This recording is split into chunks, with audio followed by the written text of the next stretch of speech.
Hello, happy Tuesday. It's September 7th. So as promised, I'm doing my platform. I am doing it live on Instagram to save to IGTV, and I'm recording it on Zoom at the same time. So I'm going to be looking between the two cameras. Hello, Chris. And I'm going to read my platform for you so you can hear it and see it. So this week I'm talking about investing in Ward 11 and the importance of that. So Ward 11 as a whole is amenity rich, from pathways to recreation centers and pools, athletic facilities, arenas, libraries, transit, a lot of those great civic amenities. We also have great access to major roads, to shopping centers. We have a hospital. We've got a good number of schools. So I just want to start by saying, we're going to start from the good. So let's acknowledge the good. But like much of the city, built between the 60s and the 90s, Ward 11 communities are experiencing a shift in their makeup, so in their demographics. So there's community changeover. So older individuals are moving out and new families are moving in.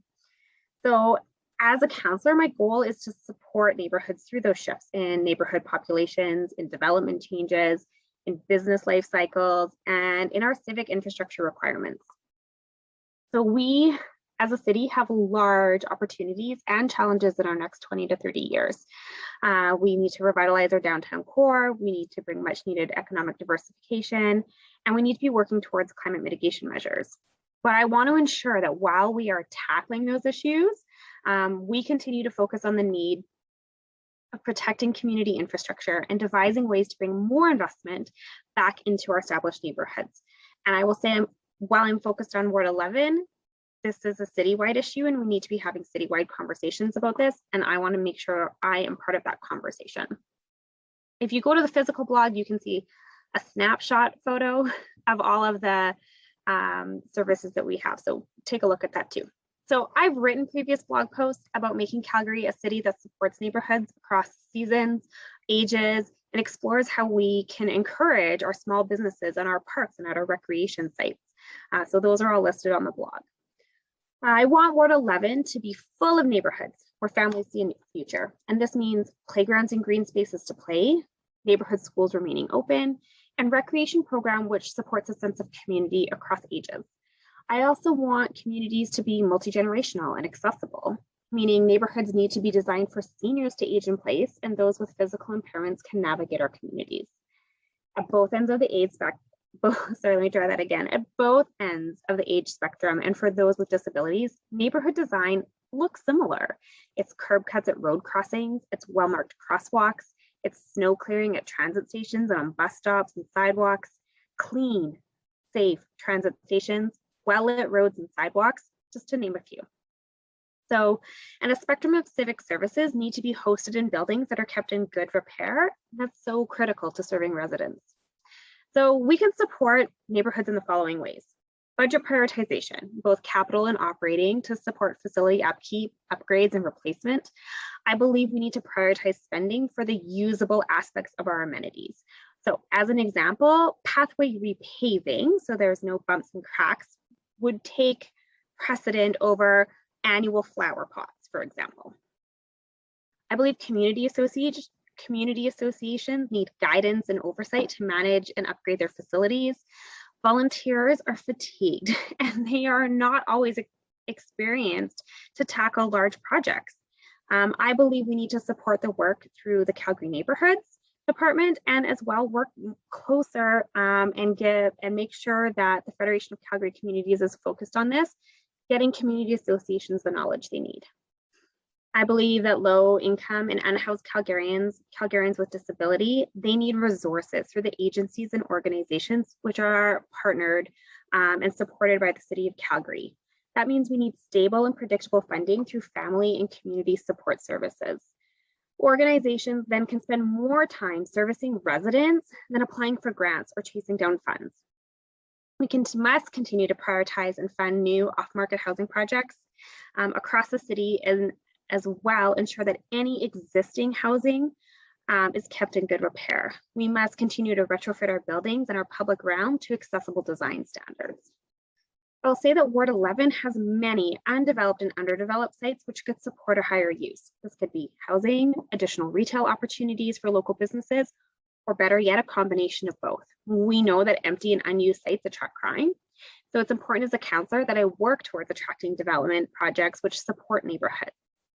And I'm going to talk more about that in a dedicated planning blog post as well. So just to give you a snapshot of what is happening in Ward 11, so about some of our civic infrastructure, so either things that have been planned or are ongoing or recently completed. So Rose Con and Jimmy Condon arenas are getting an upgrade. That's on Heritage Drive. There is a budget plan for the twinning of Stupa Part Arena, which is part of the Glenmore Athletic Park. There are plans for the Glenmore Athletic Park redevelopment. There have been upgrades at Anderson Station. There have been the addition of 3 inclusive playgrounds in Ward 11, so at North Glenmore Park, South Glenmore Park, and Sandy Beach. Although I'm going to say, I don't know if Sandy Beach falls in Ward 11 or Ward 8, but I'm claiming it. You've heard it here first. I claim Sandy Beach. And then we have an adaptive roadway lane, so on 50th Avenue. Now, that said, there's a few major upgrades I would like to champion, and this is a lot heard from residents that I've been talking to. So along and surrounding Glenmore Athletic Park, so along 50th Avenue and 19th Street Southwest, that are, so they go around the Glenmore Athletic Park and the Lakeview Golf Course to actually put in a dedicated multi-use pathway to do a proper reservoir connection for increased safety. In South Glenmore Park, a twinned pathway from the spray park, the parking lot to the junction just past the pump track. I think we need more public washrooms, another set of public washrooms in North Glenmore Park and at Sue Higgins Dog Park. That said, we also need wayfinding signage for people to get to the public washrooms in our regional parks. And I would also love to see those washrooms be open year round. I don't think they should be seasonal. We are a winter city. We don't stop going to the bathroom in the winter, and we don't stop using our parks in the winter. So year round, open public washrooms. The intersection at 90th Avenue and 16th Street Southwest, so the intersection near Glenmore Landing, is atrocious, especially for pedestrians. It is in really, really poor condition. I have watched seniors fall. I've watched seniors struggle. It is a major connector to the reservoir pathway, and it's really poorly designed for bikes with children who are cycling. So definitely we can make some improvements there. And then I also believe that Southland and Heritage stations, at the very least, need to be deep cleaned. A lot of the hazards, there's a lot of broken posts, poles, wires, loose barbed wire. Why do we even need barbed wire? At both Southland and Heritage LRT stations, that is a huge safety concern. And we need to address that. And I would actually say we need better long-term plans for those 2 stations for both accessibility, safety, and design. So within neighborhoods, the following upgrades need to be prioritized. Crosswalk safety, especially on wide and double lane roads. We need to spend the money doing the work, not on studying intersections. We need to add curb cuts and sidewalks, especially on high traffic and busy roads that are, connecting to our major amenities. I think we need to improve the rate of our playground upgrades. I see so many neighborhoods spending an extraordinary amount of volunteer time doing that work on behalf of the city, and we need to flip that model. And I would say we need more seating in our parks and green spaces. It's been the #1 request from seniors. I hear it from teenagers. So we need better seating. And so of course you're gonna ask, how are we gonna pay for this? And that's a fair question. So first, budget priorities. It's what it comes down to. And it comes in both our operating and our capital expenditure. I'm gonna try that one again. So we need budget priorities in both our operating and our capital expenditures. I want the focus to be on the usable aspects of our city before the beautification. And I think we have a beautiful city and we can have a beautiful city. We just want to focus on those usable aspects first. 2, I think Ward 11 needs an advocate for projects to administration. And this means having a respectful working relationship. So projects get on the books when they get talked about. I will say we need to examine if we can move some of our operating expenditures into our capital expenditures where we can leverage our debt to build out our infrastructure needs. And that comes from the fact that, like, when we improve our city-owned assets, we actually build our overall fiscal capacity.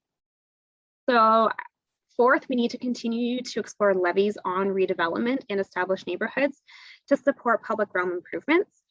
This is work that the city is looking at in partnership with the development industry. So we need to make sure that work moves forward. And lastly, we need to generate additional revenue for the city by bringing development into Ward 11 communities and the city as a whole. So we must continue to actually strive for revenue growth as well. Ward 11 needs an advocate at City Hall. I am that person. I am advocating for communities alongside our growth and change. And I'm vested in bringing these improvements to Ward 11 and to Calgary as a whole, because we need to be an equitable city. That is today's platform post. I look forward to seeing you again on Thursday, and I hope we can continue the conversation. Have a really great Tuesday that feels like a Monday because it's after the long weekend.